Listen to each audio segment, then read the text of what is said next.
Free content has a lot of different angles that we could take on it. Let me first say that I think free content is really important to offer, and I also think that if you don't offer it, you're missing a huge opportunity to potentially get clients in. Now let me preface by saying this is for local gyms, right? We're not talking about huge corporations here, so there's a lot of different angles that could come into play. But from a fitness gym, if people don't start to build a trust in you, they're not going to become your clients.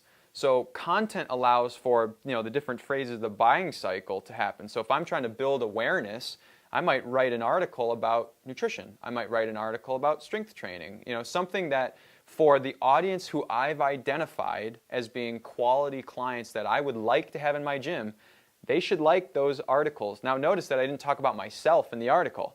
I just talked about a piece of content. What does that do? That creates awareness that I wrote the article, which means that that person is now more interested, perhaps, in reading more of my content. I didn't offer to sell them anything. I don't want to offer them anything yet. I just want them to want to look at what I'm doing.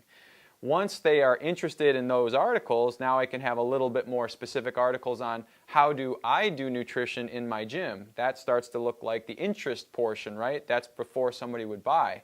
At some point, I might offer free content in the form of, I want your email.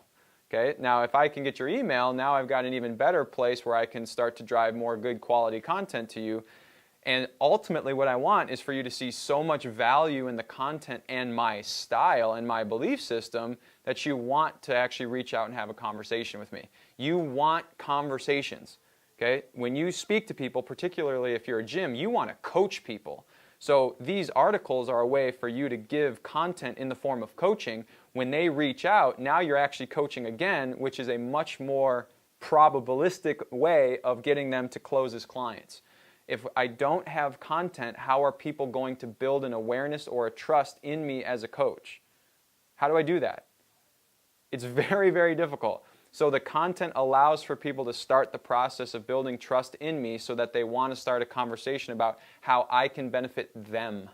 So let's not forget, content is all about the person reading it. I want to write articles that benefit the person who's reading it. If I do that effectively, that builds awareness into interest. That interest creates a conversation potential. Once I start that conversation, I can then potentially put them in as a client. Content is really important, so you should give some away.